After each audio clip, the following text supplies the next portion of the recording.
હવે વિનંતી કરીશ પૂજ્ય કોઠારી ભક્તિજીવન સ્વામીને, આજે જ્યારે સ્વામી બાપાની જન્મ જયંતિની સભા છે, ટાઈમ શ્રી કૃષ્ણ પરમ બ્રહ્મ ભગવાન પુરુષોત્તમ ઉપાસ્ય ઇષ્ટદેહોના સર્વાવિર્ભાવ કારણમ. આજે આપણા ગુરુ મહારાજ જોગી સ્વામીની 132મી જન્મ જયંતિ. એ પ્રસંગે સ્વામીના જીવન વિશે, સ્વામીના સામર્થ્ય અને શક્તિ વિશે ઘણી બધી વાતો થઈ. એક થોડીક વાત કરું. સ્વામી ડાયાભાઈ ઘરે હતા. નાનપણથી એમના વિચારો ત્યાગ વૈરાગ્યના વિચારો હતા. સ્વામી કે ઘણી વખત અમને એવું થતું, ગિરનારમાં જઈ તપશ્ચર્યા કરીએ. એમાં સંતોના યોગે વૈરાગ્ય થયો, પાર્ષદ બન્યા, 2 વર્ષ સુધી પાર્ષદ રહ્યા. ત્યાર પછી દીક્ષા લીધી. ત્યારે પણ સ્વામીના વિચારો વિશેષ ત્યાગ વૈરાગ્યના હતા. સ્વામી કે અમને કાંઈ ગમે નહીં, કોઈ વસ્તુ પદાર્થ સારી ગમે નહીં, પુસ્તક પાનું રાખવું પણ ગમે નહીં. આવી ત્યાગની છટા હતી સ્વામીના જીવનમાં. પરંતુ રાજકોટમાં દાણાપીઠ મંદિરમાં સ્વામી નારાયણદાસજીનો યોગ થયો અને નારાયણદાસ સ્વામી પાસેથી ઉપાસનાની લટક સમજાણી. ત્યાર પછી સત્સંગનો ભીડો સ્વામી કે અમને સારો લાગવા માંડ્યો. સ્વામીના જીવનમાં યુ ટર્ન આવ્યો આખો.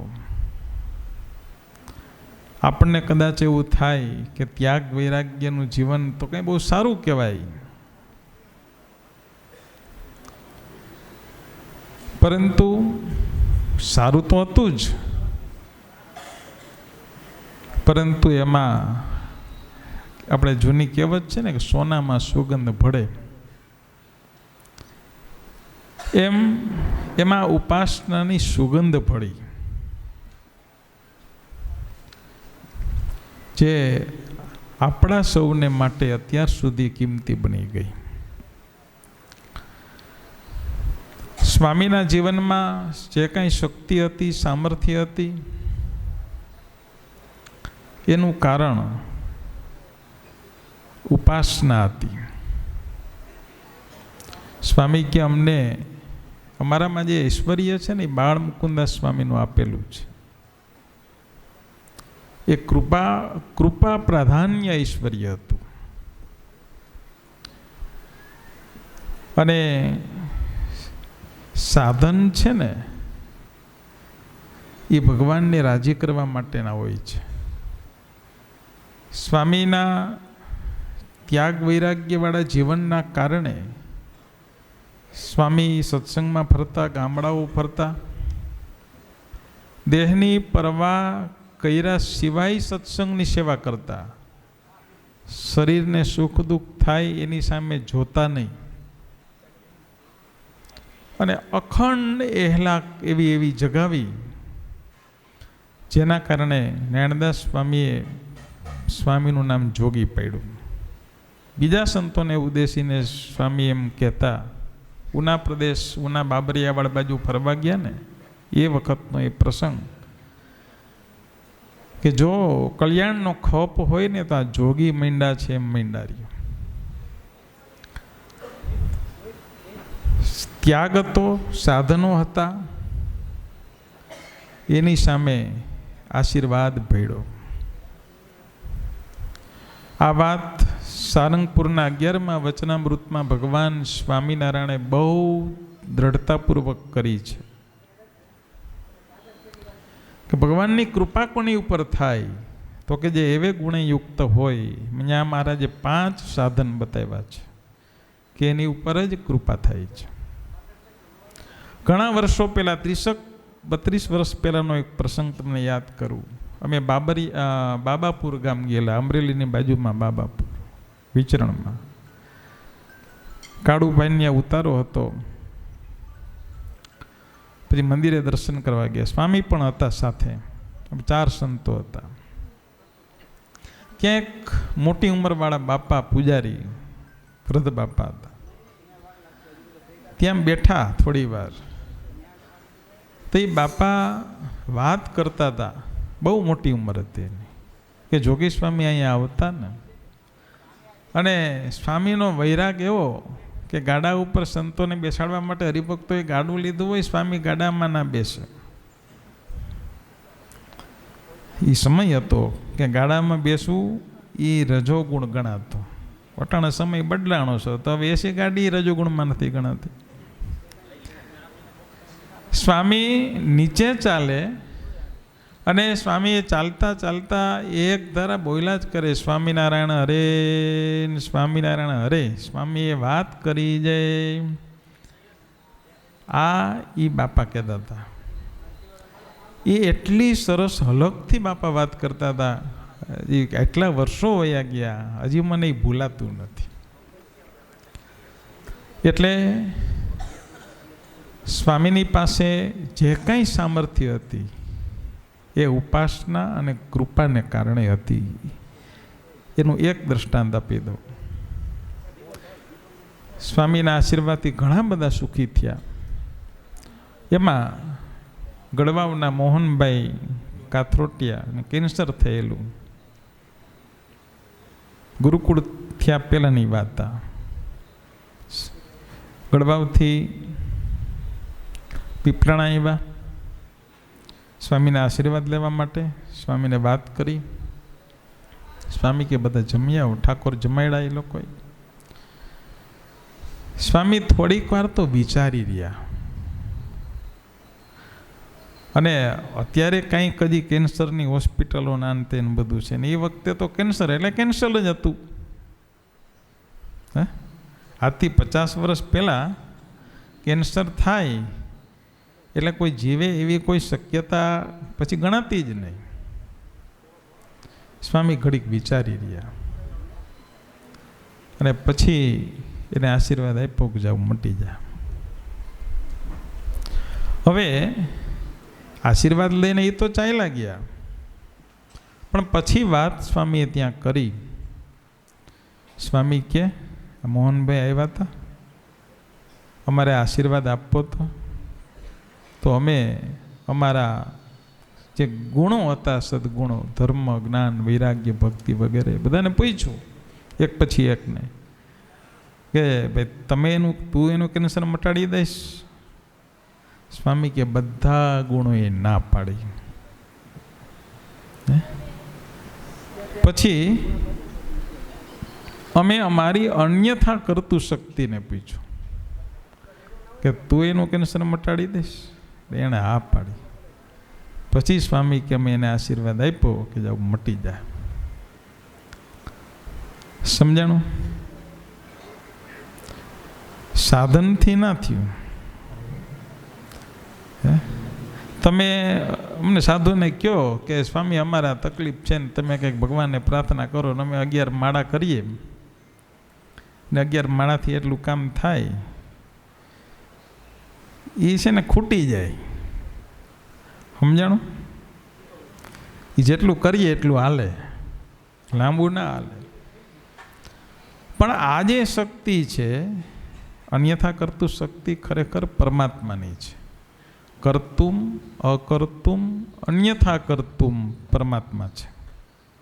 કર્તુમ શક્તિ એટલે કરતા શક્તિ પરમાત્માની છે. અકર્તા શક્તિ કરતા થકા પણ પાછા પરમાત્મા અકર્તા છે. આપણે એમ કહીએ ભગવાનની ઈચ્છા વગર કાંઈ થતું નથી ને આમાં ક્યાંક હોનારત થાય, દુષ્કાળ પડે, મોટા મોટા અકસ્માતો થાય, હજારો માણસો મરી જાય, તો આપણે એમ કહીએ ભગવાનની ઈચ્છાથી થયું. ભગવાનને પાપ ના લાગે? લાગે કે ના લાગે? પણ ના લાગે. ના શું કામ લાગે? ભગવાન છે એ કરતા થકા અકર્તા છે. કરતા શક્તિ, અકર્તા શક્તિ અને અન્યથા કરતું શક્તિ, જે અશક્યને પણ શક્ય બનાવે, એ અન્યથા કરતું શક્તિ છે. અને એ શક્તિ આપણા ગુરુ મહારાજ જોગી સ્વામીમાં હતી. એની આ સાબિતીનો પ્રસંગ છે. અને આપણે પણ સમજવાનું પણ એ જ. આપણે એમ કહીએ ને, હમણાં બધું બોલાણુંમાં એવું કે ભાઈ જેવા જોગી સ્વામી એવા દેવ સ્વામી, પણ તમે કોઈ દી કોઈ વિચાર્યું? તમે એના ભૂતકાળના જીવનમાં તમે નજર કરો ને, તો દેવસ્વામી કંઈ ઓછી મહેનત નથી કરી હો. એણે પોતાનું શરીરને ગણકાર્યા વગર આજ્ઞાથી આ સંસ્થાની સેવાઓ કરી છે. અને એના કારણે જ આ છે ને, સ્વામીની વાતોમાં એક શબ્દ આવે કે અક્ષર છે ને, અક્ષરની સ્થિતિ શું છે? તો કે 10 દિશાઓના ભાવને ટાળીને પુરુષોત્તમની સેવામાં વર્તે. એમ આવા જે સમર્થ પુરુષો છે, 10 દિશાઓ કઈ? તો કે 10 ઇન્દ્રિય રૂપ 10 દિશાઓ છે. એના સુખ દુઃખને અવગણીને એના સામું જોયા વગર સેવામાં પ્રવર્તવું, એ બ્રહ્મરૂપ અવસ્થા છે. અને એવી સ્થિતિ થાય ને ત્યારે આશીર્વાદના અધિકારી બનાય ને ત્યારે કૃપા, ખરેખરી કૃપા છે ને, એ ઉતરે. ત્યારે આશીર્વાદ તો ઘણી પ્રકારના હોય. માંદા હોય તો હાજા થઈ જવાનો આશીર્વાદ છે, બીજો આશીર્વાદ, ઘણી પ્રકારના આશીર્વાદો હોય. પણ સર્વસ્વ જેમાં નીતરતું હોય એ આશીર્વાદ છે ને, એ આખો જુદી રીતનો છે.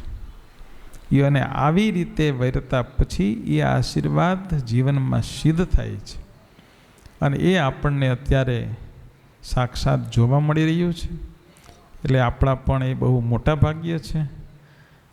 આપણે ખાસ એક ટકોરા છેલ્લી કરી દઉં કે મોટા સત્પુરુષોના જીવનમાં 2 વસ્તુ હોય છે. અમુક એનો ઉપદેશ, એની આજ્ઞાઓ કે આવી રીતે વર્તો, આમ વર્તો, આમ વર્તો, આમ વર્તો. બીજી વસ્તુ, ઉપદેશ ઘણો નથી હોતો, એ એના જીવનમાંથી આપણે શીખવાનું હોય છે. કેવી રીતે સત્સંગ પરાયણ વર્તવું, કેવી રીતે સેવા કરવી, કેવી રીતે ભજન કરવું. અમુક વસ્તુ, બધી વસ્તુ ઉપદેશમાં નથી પણ આવતી. એ વસ્તુ એમના જીવનમાંથી શીખીએ તો આપણે જે પૂજન કરીએ ને, એ પૂજન ખરેખર સાર્થક થાય. સહજાનંદ સ્વામી મહારાજ. પૂજ્ય કોઠારી ભક્તિજીવન સ્વામીએ ખૂબ સરસ સ્વામી બાપાના જીવનની વાત કરી. ગુણે કરીને જેનામાં અન્યથા કરતું શક્તિ, મોહનભાઈને આશીર્વાદ આપ્યા, એની વિસ્તારથી વાત કરી. કારણ કે એ તાકાત કોઈ ગુણમાં હોતી નથી. એ તાકાત સ્વયં હોય છે. તો સ્વયં તાકાતથી આશીર્વાદ આપીને એનું કેન્સર મટાડ્યું, એ સ્વામી બાપામાં ને લક્ષણ ઘટાડી ને ખૂબ સરસ વાત કરી. જોડે પૂજ્ય ગુરુ મહારાજનું જીવન પણ એકદમ નિખાલસ, નિરાળું જીવન. 10 દિશાઓ જીતેલી હોય, યાની કે 10 ઇન્દ્રિયો ઉપર જેને નિગ્રહ કરેલો હોય, એનામાં આવી શક્તિ અને તાકાત આવે. એ દર્શન અત્યારે આપને થઈ રહ્યા છે. અને એવું જીવન આપણા ગુરુ મહારાજનું છે. એવું એકદમ નિખાલસપણે એમને વાત કરી.